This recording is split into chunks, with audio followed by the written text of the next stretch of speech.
The thing about leadership is that it doesn't come from sitting in a classroom. Leadership can be learned, but what is the best mix of methods to help someone become an effective manager or executive? Is it feedback from your boss, on-the-job experience, self-improvement courses with those slightly too enthusiastic trainers?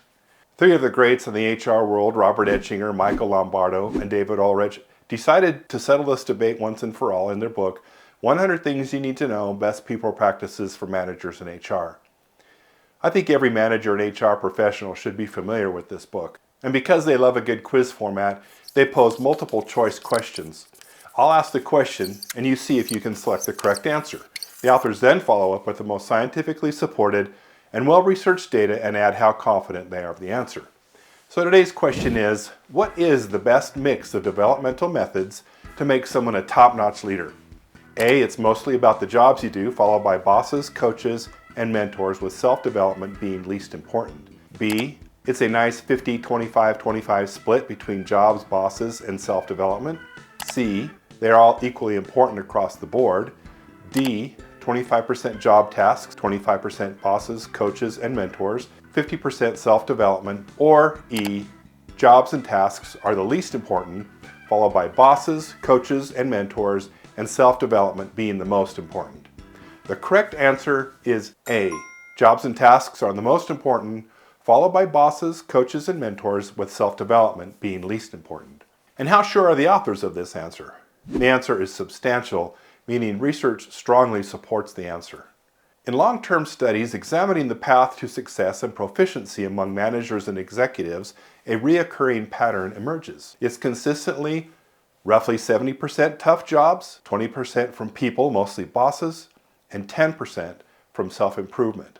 Unquestionably, hands-on experience is still the best teacher of mission-critical skills for managers and executives.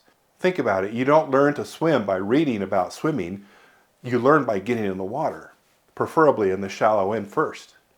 The Center for Creative Leadership's long-term studies show that jobs were the primary source of most learning. Many studies conducted around the world have reinforced these findings. Clearly, these findings were important to managers and HR professionals. According to the authors, the most potent developmental tool or method is what the authors call Assignmentology, putting people in the right challenging roles at the right times.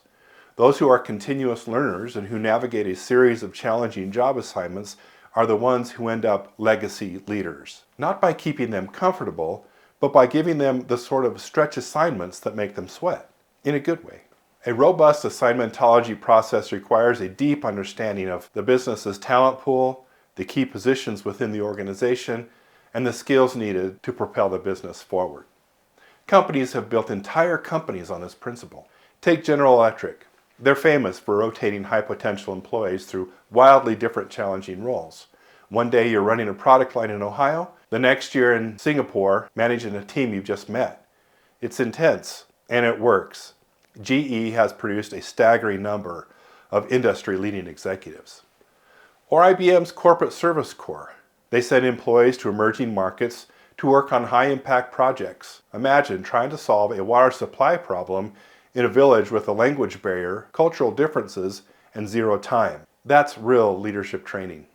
Even in consulting firms like McKinsey & Company, new hires are thrown into live client problems, working alongside senior partners like it's boot camp with spreadsheets. Now, you don't have to go to far-flung parts of the world for solid development and opportunities. With a little thought and creativity, organizations can create effective stretch assignments for their employees within their own departments. Statistics further illustrate the effectiveness of experiential learning.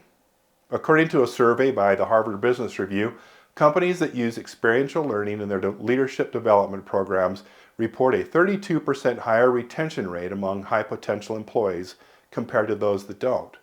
Additionally, organizations with strong leadership development programs are 1.5 times more likely to be found atop Fortune 500 companies' list for financial performance.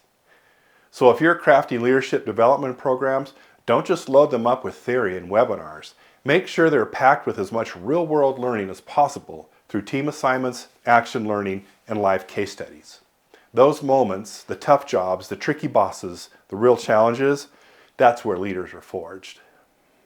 John Paul here. If you like this video, check out the HR Insight YouTube channel where we have more videos just like this. Make sure to click subscribe so you get notifications.